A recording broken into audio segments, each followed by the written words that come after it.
Good morning, children. Good morning. Last class, we completed human male reproductive system. Do you have any doubts? Do you have any doubts? Any topic or any particular part to be repeated? No. No. And the different accessory ducts and how these are joined together, hope you have understood. Yes or no? Yes, ma'am. Okay. So human male reproductive system, as you know, it consists of paired testes, accessory ducts, and accessory glands. Which are the different accessory ducts present in human male reproductive system? Gayatri, different accessory ducts. Breathing testis, Ah, vasa efferentia, ah, vas deferens, and epididymis. epididymis. And how are they connected together? Nandana, how are they joined? The passage, right? How these different ducts are joined? From the seminiferous tubules, they open into the rete testis, which opens into the vasa efferentia, and then to the epididymis, then to the vas deferens. Leads into vas deferens. And then Sania, continue from vas deferens.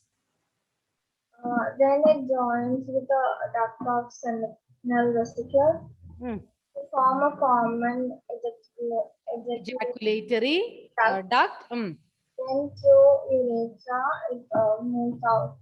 It Forms gets a, the urethra opens out by urethral. Yes. Okay. Which are the different accessory glands? Which are the different accessory glands? Vidur?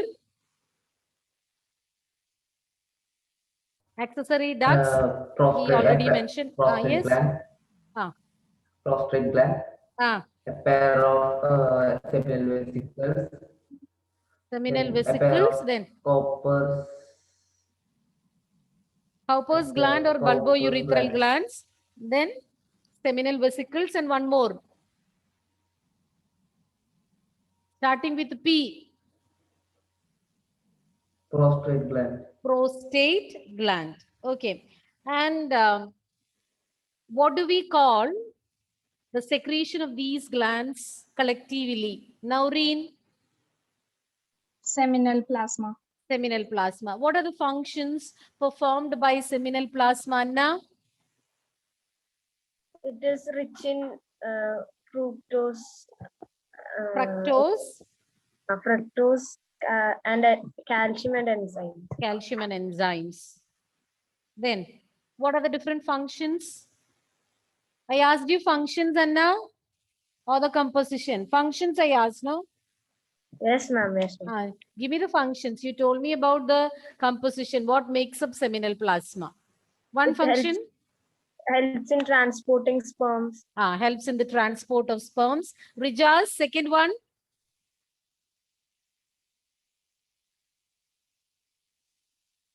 Provide alkalinity to counteract the acidity of uterus.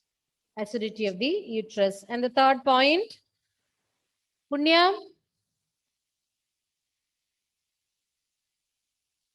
Punya? Secretions of Cowper's glands help in lubrication. No, my question is the function of seminal plasma. Two functions already mentioned by your friends. Third one is remaining. First one, what they said is helps in transport, provides alkalinity to counteract the acidity of the uterus. Then, third point. It supplies nutrients to the sperms. It provides nourishment to the sperms. Okay. Now we'll start with the female reproductive system, and after completing some portions, we'll be continuing with the revision of chapter 2. Last class, when I asked, I was totally disappointed because I found that you haven't revised. And today, I think you will show a better performance. Is there anyone who did not revise today also? Nobody. So all have revised. Anyway, we'll start with the human female reproductive system.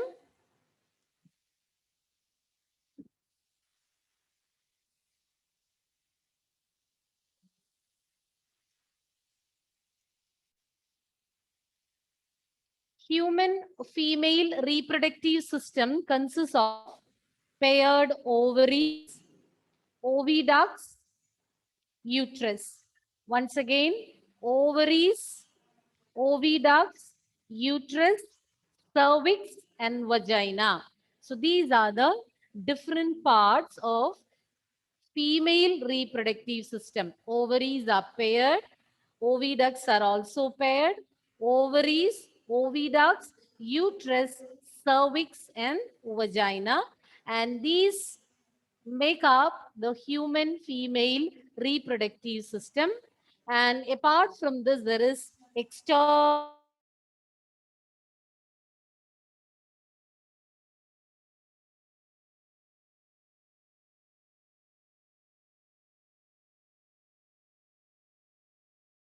Ma'am, you're not audible.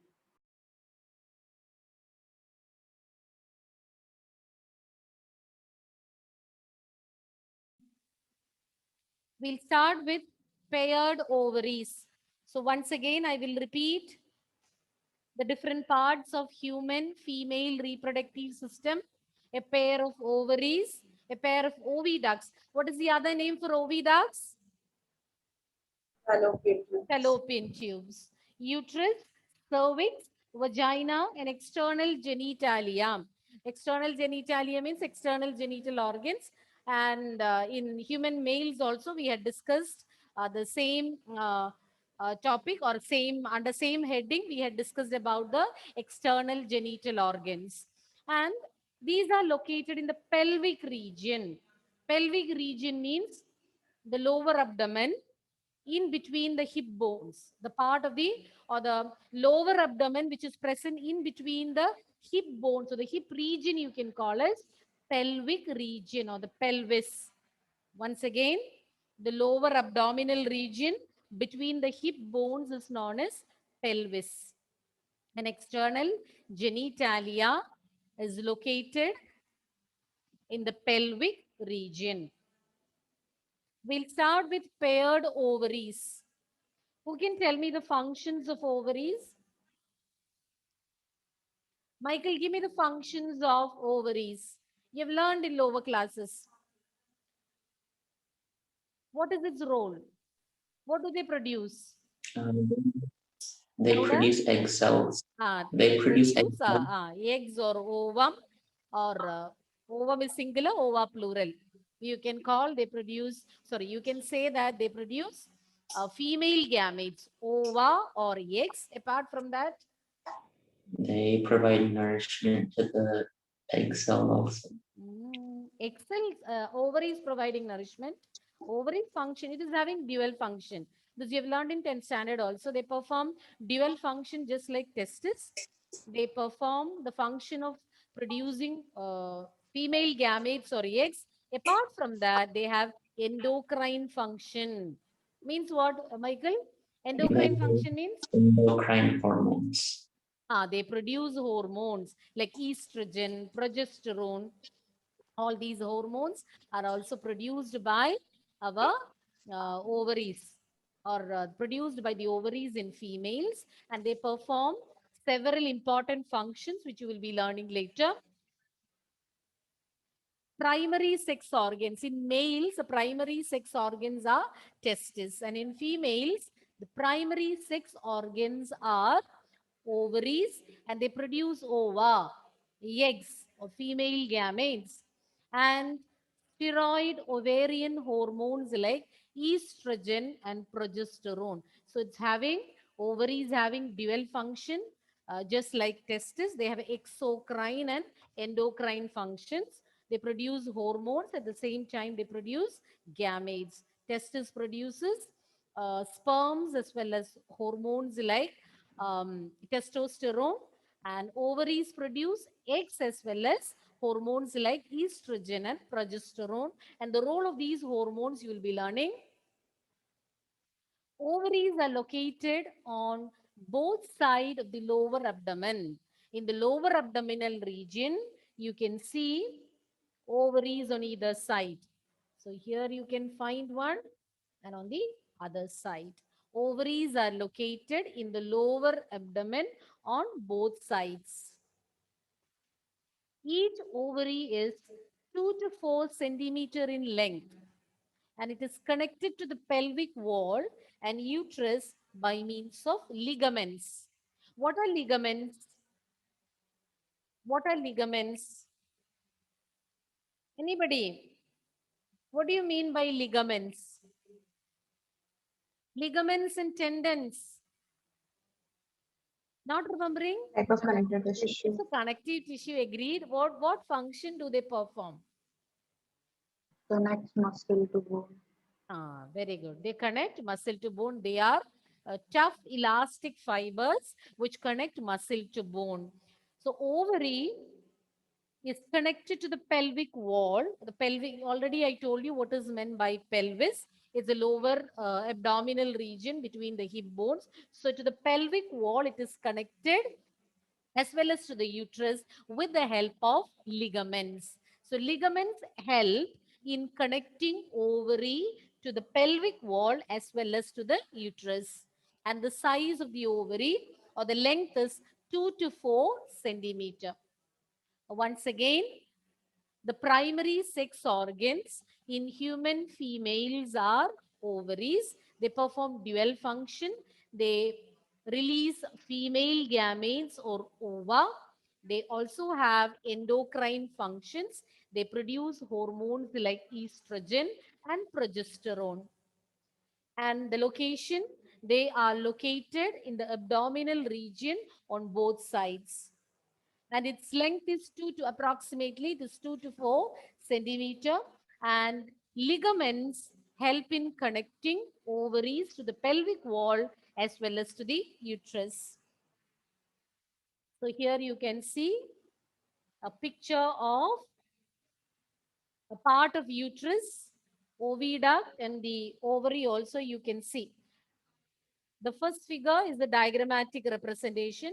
The second one, you can see a better view of, just a minute. See, this is the ovary. This you can see the uterus and the oviduct. And here you can find the funnel shaped part of the oviduct. Okay. Once again, I'll sum up the points. Paired ovaries are found in human females. These are the primary sex organs and they perform the function of releasing female gametes as well as hormones like estrogen and progesterone. And these ovaries are located in the abdominal region on both sides, and they are held in position. They are attached to the pelvic wall as well as to the uterus by means of tough elastic tissues known as ligaments. And each ovary is 2 to 4 centimeters in length. Rijas, Lydia, Anthony, Vidur, Nia, Steffi, Minakshi. Hope you have understood why I called out your names. Each ovary is covered by a thin epithelial tissue. A thin layer of epithelium is covering each ovary, and enclosed inside this epithelium, you can find ovarian stroma. The tissue present inside, you call it as ovarian stroma. So covering each ovary or the external or outermost layer of the ovary is epithelial tissue. A thin epithelium will be covering each ovary, and within the epithelial layer or bound by this epithelial layer, you can see ovarian stroma, the tissue present within the ovary. And stroma you can differentiate into two parts, cortex and medulla. Cortex is found in the peripheral region. On the boundary, you can find cortex. So this is cortex. And medulla is the innermost part.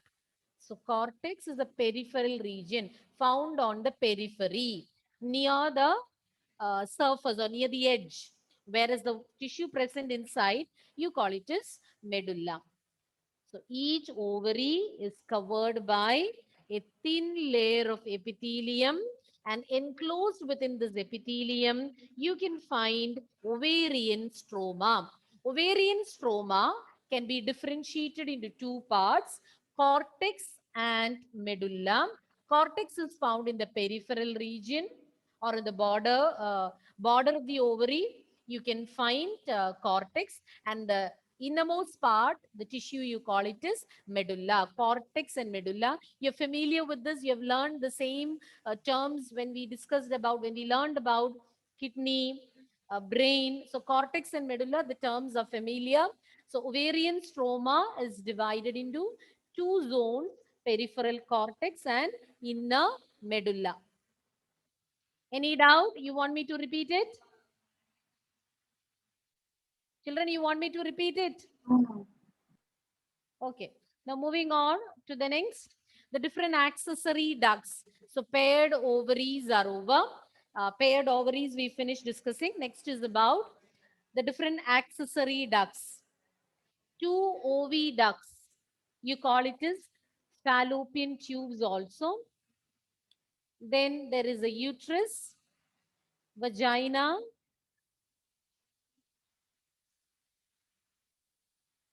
two oviducts, uterus and vagina. They make up the different accessory ducts in human females. Two oviducts or fallopian tubes, then there is uterus and vagina, and these three make up the accessory ducts in human females. Oviducts or fallopian tubes. Each oviduct is approximately 10 to 12 centimeters in length, and it extends from the periphery of each ovary to the uterus. It's clear from the figure. You can find it is extending from the periphery of the ovary till the uterus. So from the periphery of the ovary till the uterus, you can find oviduct or fallopian tube. See from here till here. Each oviduct is 10 to 12 centimeters long, and it is extending from the periphery of each ovary till the uterus. Each oviduct has got three main parts. Each oviduct is provided with three main parts. As you can see in the figure, infundibulum, ampulla, and isthmus. These are the three parts. Infundibulum, ampulla, and isthmus. Together they make up the fallopian tube. The different regions or different parts of a fallopian tube are isthmus, ampulla, and infundibulum. Let's see what is infundibulum. So the beginning part, you can see a funnel-shaped structure. This funnel-shaped part, the funnel-shaped opening is known as infundibulum, and there you can see so many finger-shaped projections. And these finger-shaped projections you call as fimbriae. And it is lying close to the ovary. From the figure, it is clear. This part is lying very close to the ovary.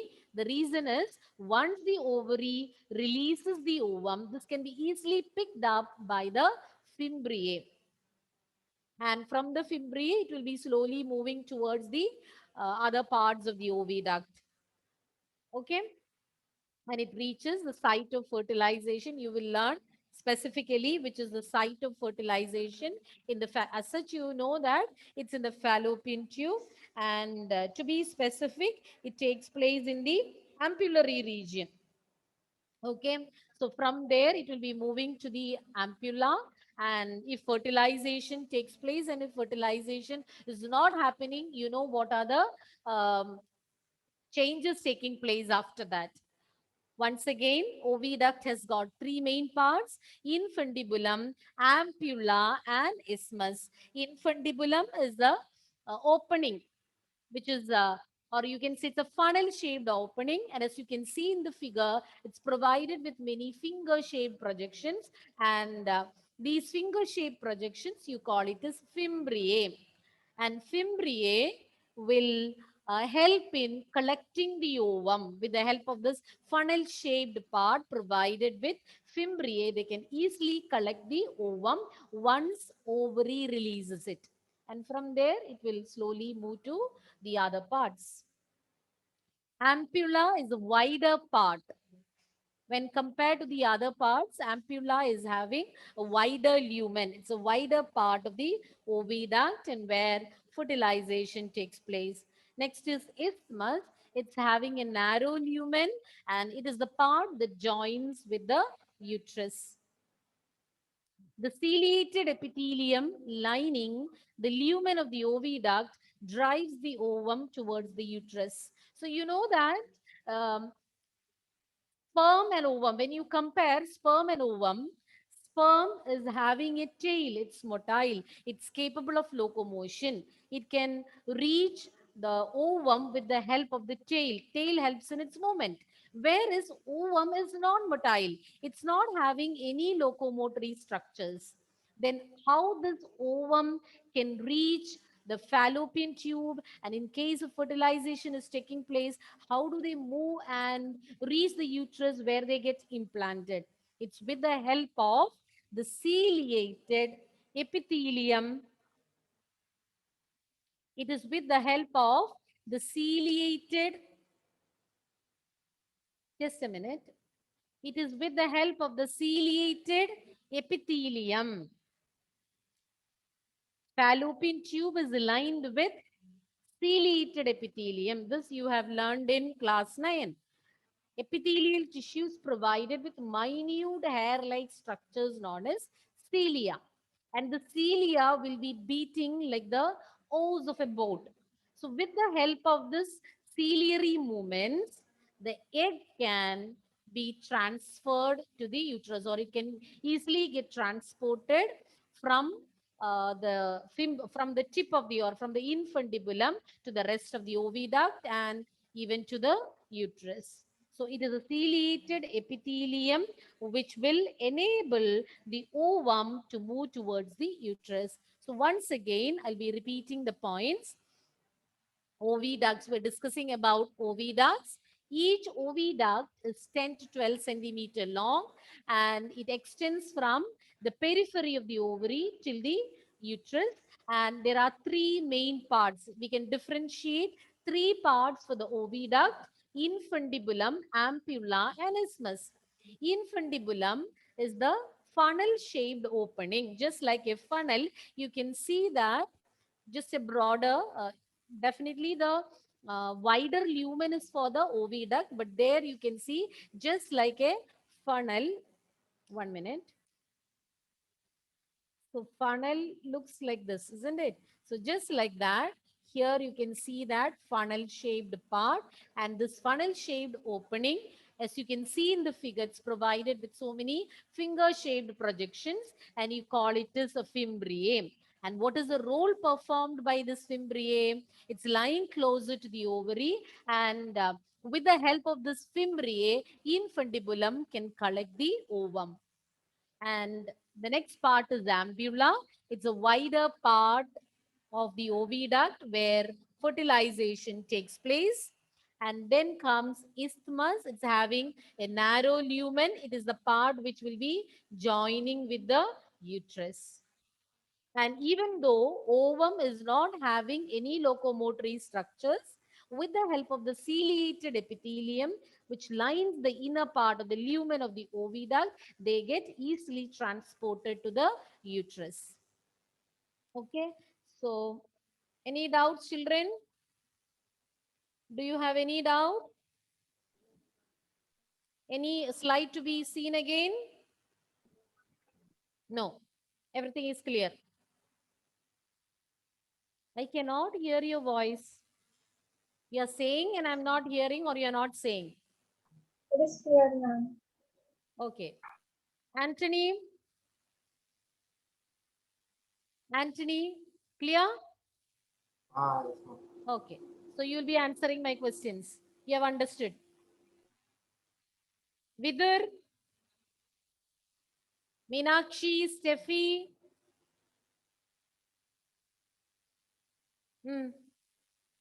You have a net issues, network connectivity issues are there, Vidar? Or you have some issues to get connected to me? What is the problem? No, there are some network issues. Louder. There are some network issues, ma'am. I'll just get it confirmed by your mother. Shall I speak to her? Steffi? Steffi is also having network issues. Ma'am, ma'am, I already sent the message morning itself. WhatsApp. No, ma'am, chat box. I saw only Punya's message. Let me Ma'am, check. I sent twice. Okay.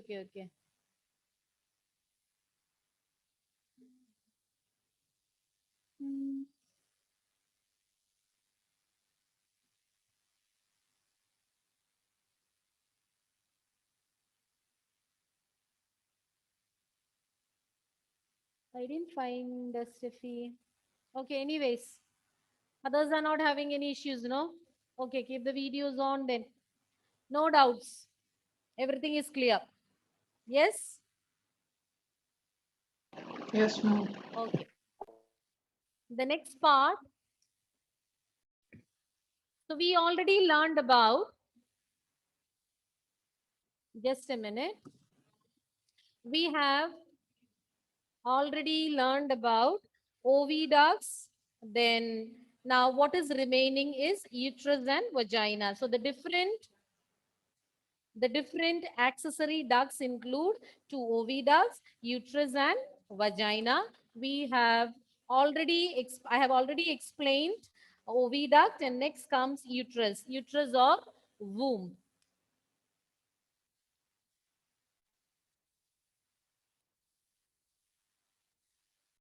Okay. So accessory ducts include oviducts and let me take another color pen. Then we have uterus and finally third one, vagina. So let's learn about uterus. Uterus, it's an inverted pear-shaped structure. So it's an, as you can see in the figure, it's an inverted pear-shaped, pear, you know, the fruit.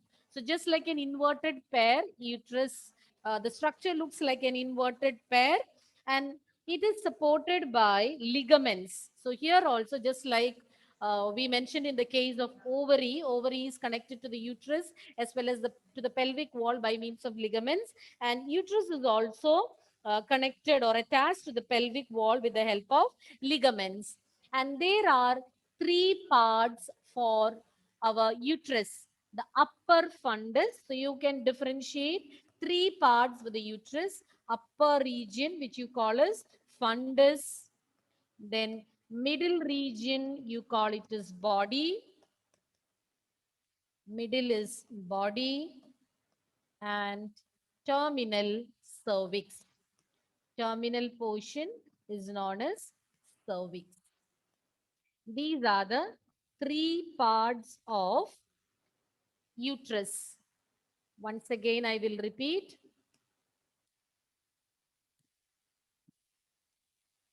Upper fundus, then terminal cervix, and the middle region, which you call as body. Fundus, body, and cervix. These are the three parts of uterus.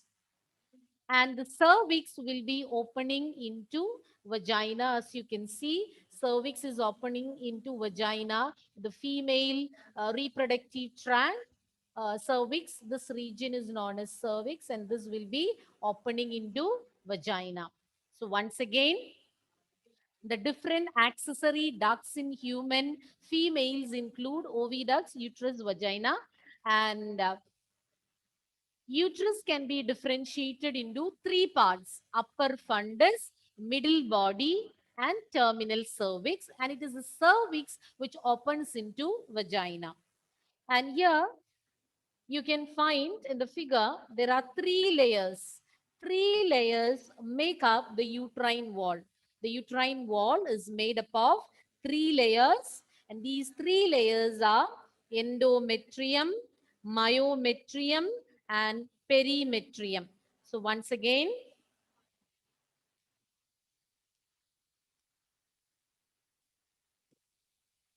the uterine wall is made up of 3 layers.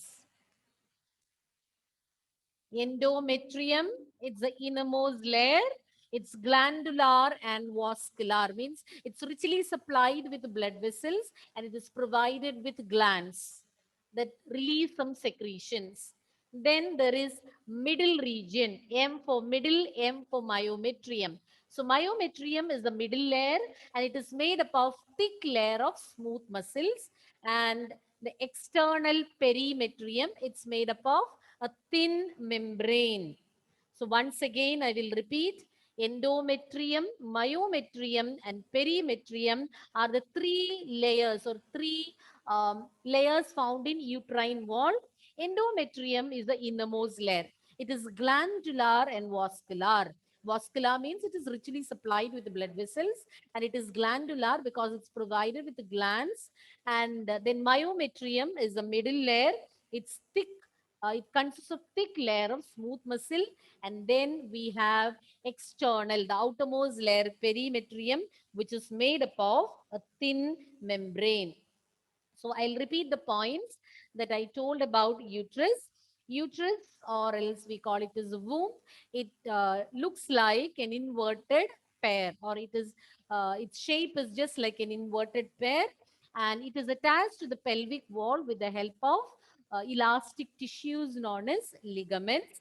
And we can differentiate 3 parts for the uterus: upper fundus, middle body, and terminal cervix. And it is a cervix which opens into vagina.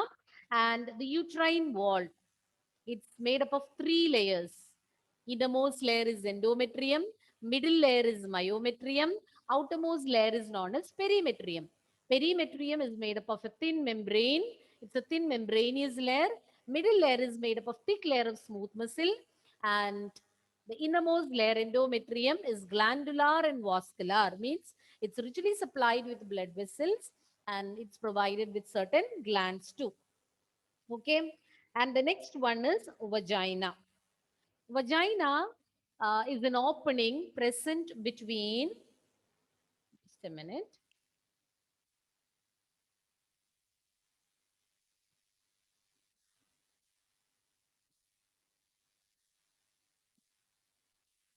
Vagina, it's an opening which is present between urethra and anus, or it opens out in between, or its opening is in between urethra and anus. So vaginal opening is found between urethra. Urethra is the urinal opening, and then the anus. And the vagina, the lumen of vagina, or the inner layer of vagina, is provided with glycogen-rich mucous membrane. Glycogen. Glycogen is a carbohydrate. Glycogen-rich mucous membrane.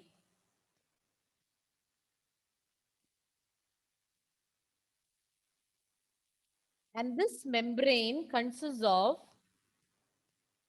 sensory papillae,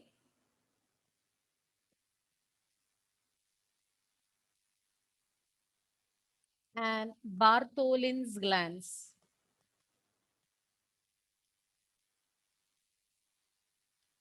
Bartholin's glands. I'll repeat again. The different accessory ducts, as we already mentioned, it includes, these ducts include 2 oviducts, uterus and vagina. And oviducts and uterus we finished discussing. Next is about vagina. Vaginal opening is found between urethra and anus, and the lumen of vagina is provided with glycogen-rich mucous membrane, or the lumen of vagina is lined by glycogen-rich mucous membrane, and this mucous membrane is provided with sensory papillae, which are sensitive, which are sensory in function, sensory papillae, as well as Bartholin's glands. Bartholin's glands, they produce certain secretions, and the function of this particular secretion is to lubricate the penis during copulation. Okay, I'll repeat once again the points what we mentioned about uterus and vagina. After completing oviducts, we started with uterus. As I already mentioned, it's having an inverted pear-shaped structure, and you can differentiate it into three parts: upper fundus, middle body, and then terminal cervix. Cervix opens into vagina, and uterus is uterine wall consists of three layers: endometrium, myometrium, perimetrium. Endometrium is the innermost layer, and it is provided with glands and also, what else I said? Blood vessels. So it is vascular and glandular. Whereas the middle layer is myometrium. It's made up of thick layer of smooth muscle, and then a thin membranous layer is also present on the exterior region. You call it as perimetrium. That's the outermost layer. And then we learned about vagina. And vagina is opening. Vaginal opening is present in between urethra or urethra and anus, or else you can say vagina opens outside between urethra and anus, and its lumen, it's lined by means of a mucous membrane which is rich in glycogen, and this membrane is provided with sensory papillae which are sensitive, and Bartholin's glands, and the secretions of Bartholin's glands will help in providing lubrication or lubricating the penis during the act of copulation. Okay? Any doubt? Ma'am, can you repeat the Bartholin's gland points? Louder, louder. Ma'am, can you repeat the Bartholin's gland secretion points? Parts of Bartholin's gland. okay, Bartholin's glands. It will help in lubricating the penis at the time of copulation. They produce some secretions which is meant for lubricating the penis at the time of copulation. That copulation means the sexual intercourse. Okay? Yes, ma'am. Clear. No doubts, no? Okay, you can we can have a quick recap. We started with the female reproductive system. As we have already learned, it consists of ovaries, accessory ducts, and external genitalia. What did we learn about ovaries, Naureen? It is the primary sex organ which produces ova, and it secretes estrogen and progesterone. Progesterone. Okay. Then what else we learned, Gayatri? The ovaries are about 2 to 3 centimeters and they are connected. Louder. You want me to hear, no? They are about 2 to 3 centimeters. Ah. They are connected to the pelvic wall by the ligaments. Ligaments. Pelvic wall as well as to the uterus by ligaments. Vidar, next point.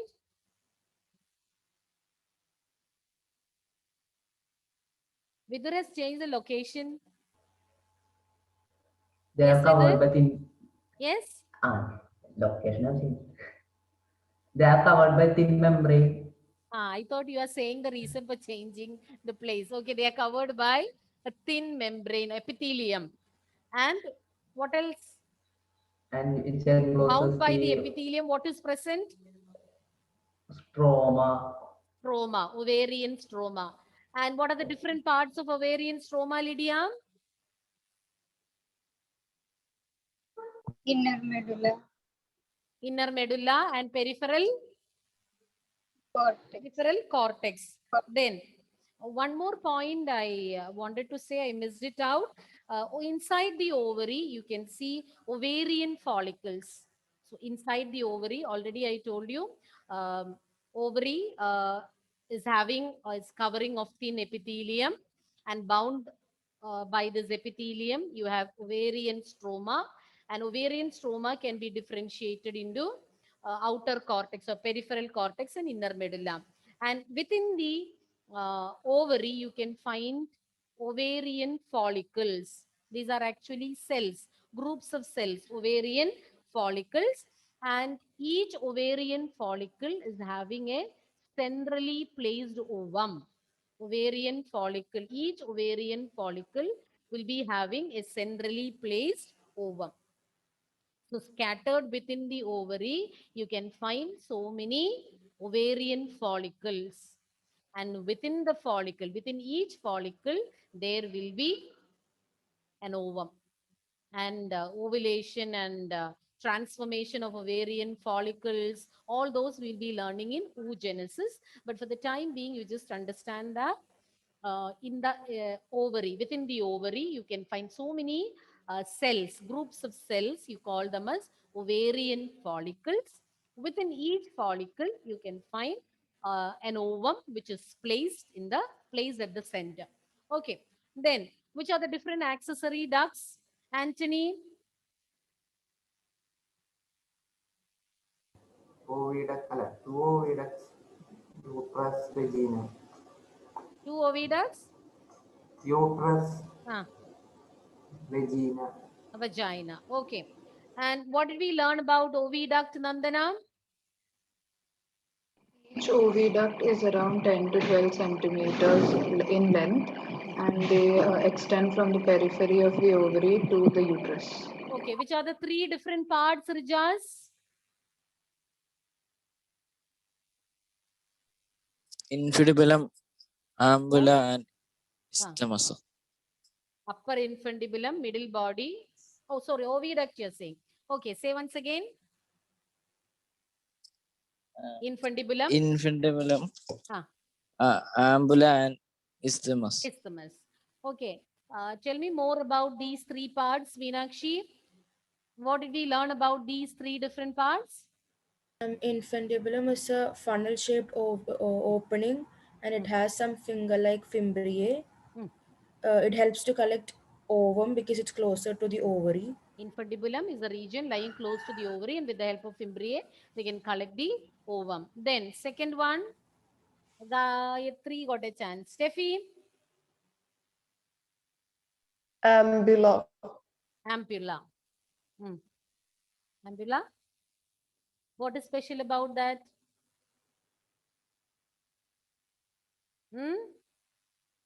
What is special about ampulla? What did we learn about ampulla? Nia? Ampulla is the widest part of the oviduct. And it is the site of fertilization also. We have learned fallopian tube is a site of fertilization.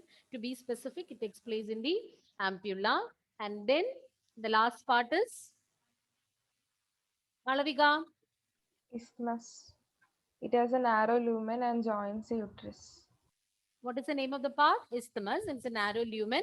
And this is the part which is joining with the uterus. Then about uterus, what did we learn? Anna? It is like an inverted pear-shaped figure. It is supported. Pear-shaped structure. It is supported by ligaments. It has three parts. Upper region known as fundus. Middle. Then middle region of the body. Then the terminal cervix. Then cervix opens into vagina. Which are the three layers that make up uterine wall? Who didn't get a chance so far? Michael. How can I miss you out? It consists of endometrium, myometrium, and perimetrium. You tell me about these three layers. Endometrium is the outermost layer. It's glandular and vascular. Okay. Then myometrium is the middle layer, and it consists of smooth muscles. Thick layer of smooth muscles. And perimetrium is the thin membrane. Thin membrane layer. Membranous layer. Okay. So then we learned about vagina. Vagina, its vaginal opening is between urethra and anus. And we also learned its lumen is aligned by Lumen is lined by what, children? Tanya? Like one rich mucous membrane. Oh, glycogen? Rich Rich mucous membrane. And this membrane is having? Sensory papillae and Bartholin's glands. And Bartholin's glands secretion will help in lubrication of the penis during copulation. Okay. And children, it's not that I forgot about the revision. From your response, I felt that still you're not thorough. Monday we'll be having a class, so you're getting Sunday. Be thorough. I may not take a new topic. I'll just do the revision. Okay. So today I felt that you're not thorough, but Monday I want you to be very thorough. Definitely I'm going to ask. I'll maybe depending on your response, I might take the entire period for revision. So please do learn and come. Yes? Agreed? Yes, ma'am. Okay. Okay, thank you, children. See you next class. Thank you, ma'am.